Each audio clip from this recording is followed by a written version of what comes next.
नमस्कार, आप सबका स्वागत है हमारे चैनल भक्ति भाव पर। तो आज हम सुनेंगे तिल चौथ की व्रत कथा। एक समय की बात है, एक गांव में एक देवरानी और जेठानी रहती थी।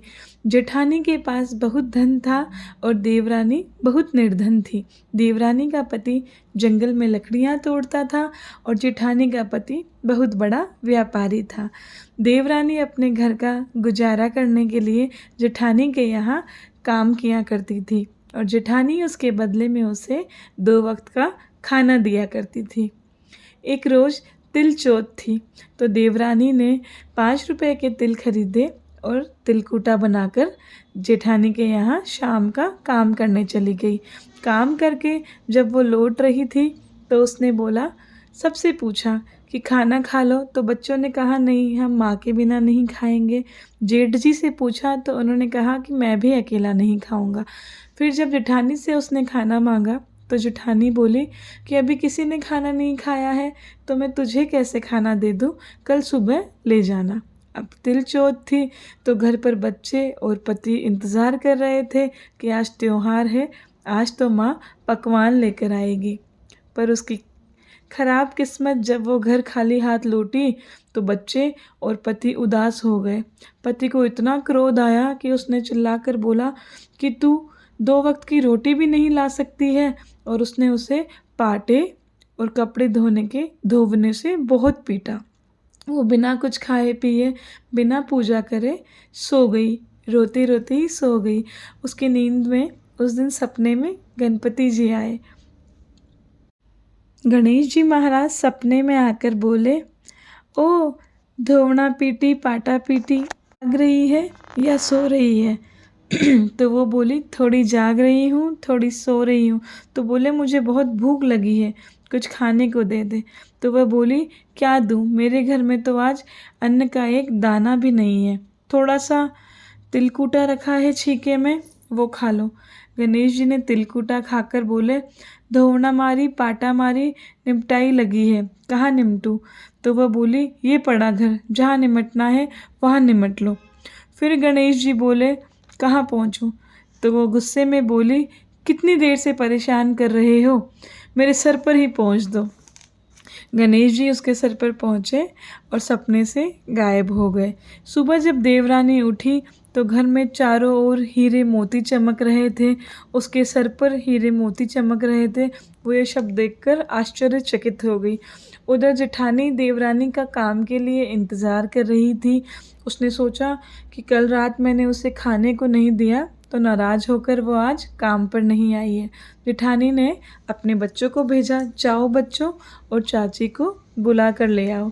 जब बच्चे देवरानी के घर गए तो उन्होंने कहा, चाची चाची आपको मम्मी काम पर बुला रही है। तो देवरानी बोली, मैंने बहुत काम कर लिया तुम्हारी माँ के यहाँ, अब तुम्हारी माँ को मेरे यहाँ काम पर भेज दो।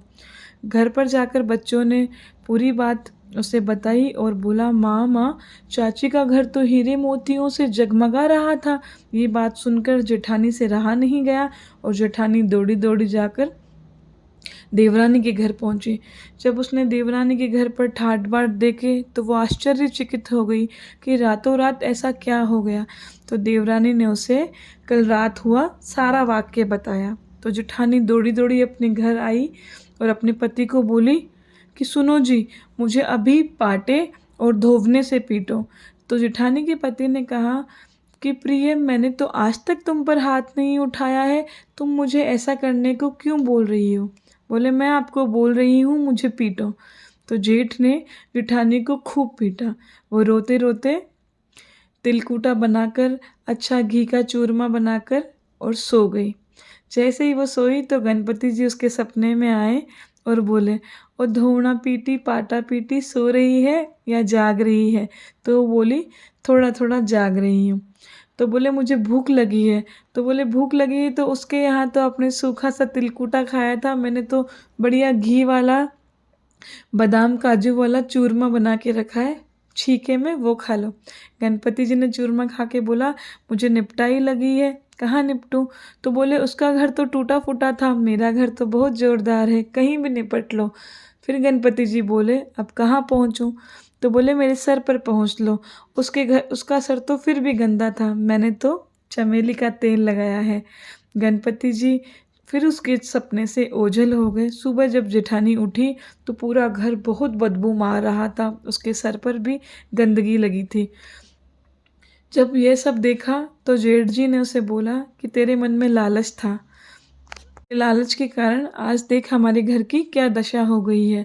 तो वह रोते रोते गणपति जी की तस्वीर के सामने जाकर बोली, गणेश जी महाराज ये आपने क्या किया? मेरी देवरानी को तो आपने धन दिया और मेरे साथ ऐसा क्यों किया? तो गणपति जी ने उसे बोला कि तूने धन में और लालच में कभी उसकी कद्र नहीं की, और तूने ये सब लालच में किया, पर उसके मन में कोई लालच नहीं था। जेठानी को अपनी गलती का एहसास हुआ और उसने गणपति जी से क्षमा मांगी। हे गणेश जी महाराज, जिस प्रकार आप देवरानी पर टूटे वैसे हम सब पर टूटना, और जिस प्रकार आप जेठानी से रूठे वैसे किसी से मत रूठना। गणपति बप्पा मोरया।